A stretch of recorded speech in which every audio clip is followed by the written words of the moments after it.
The last 25 years has been an expose on the limits of liberalism, even in the global liberal hegemonic empire.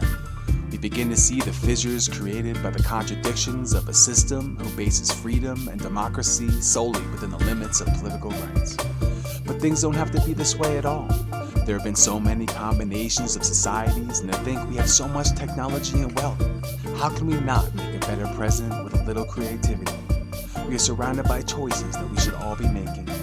Choices and decisions that affect us all, that shouldn't be left to some invisible hand or some fake free market, and instead in the hands of the people who do all of the work. These are the consequences of living under the dictatorship of the bourgeoisie, where children get shot in underfunded shitty schools every day, and the overpaid police loaf around, and then when one CEO of a healthcare company gets killed, the police are shaking bushes and opening up hotlines.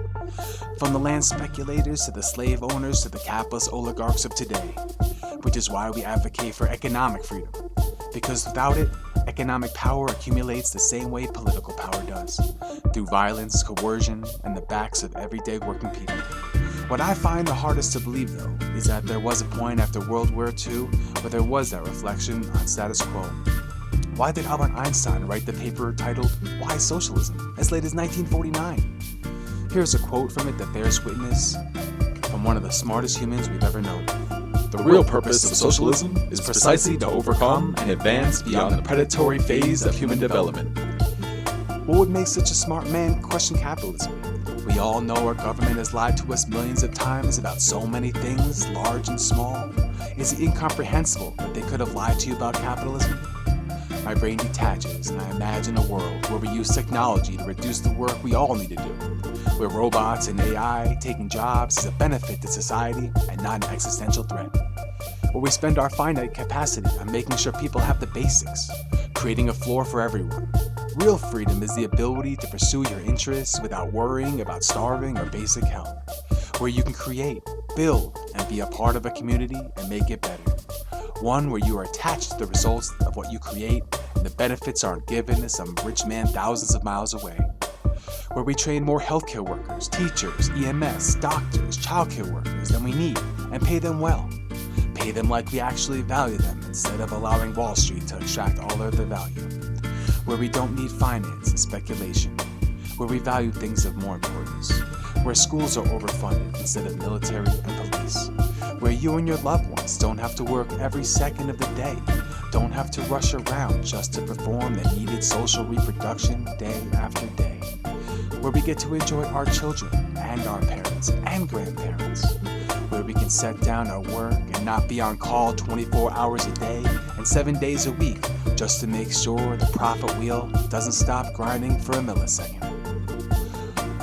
Why is less work a bad thing? Why is the economy based in some stock market or GDP? Why does everything around us promote the same worthless garbage? Why should we care about growth? Why can't we do anything to stop this incessant suffering when there's so much money and wealth? Why is freedom only freedom to consume or freedom to own things? Freedom for the rich and powerful to rape anything from anyone who has less. Why is freedom not freedom to live? Freedom to pursue your own ideas. Freedom for the bottom half of society instead of just the top 5%. Why, when working people rise up, they are dangerous terrorists, but the rich oppressing us are just slick investors and generous philanthropists? Why do we only hear prices are increased by workers' wages instead of records set in executive compensation, stock buybacks, and profits? I reached to Karl Marx about the ruling class and the ruling ideas. The ideas of the ruling class are in every epoch the ruling ideas.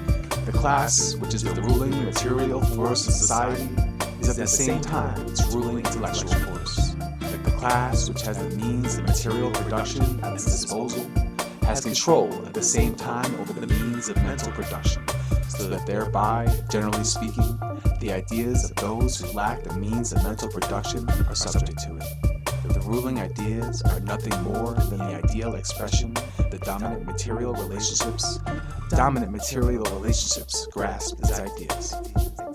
When other countries have homelessness, violence, drug addiction, unaffordability, inflation, it is suddenly the fault of the system of the country.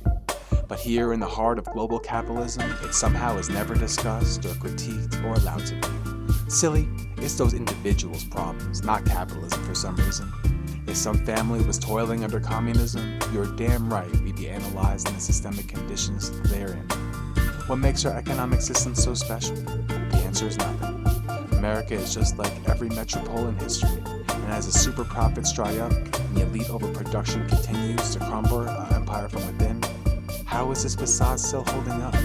Our propaganda is just better than anything in history. What more could the masters ask for? Not much. Can we do better? Absolutely.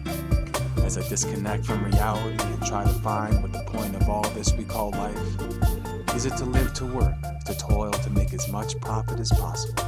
Or is it to work to live, to gain a level of security with those people that matter to you, and to enjoy the time you have with them?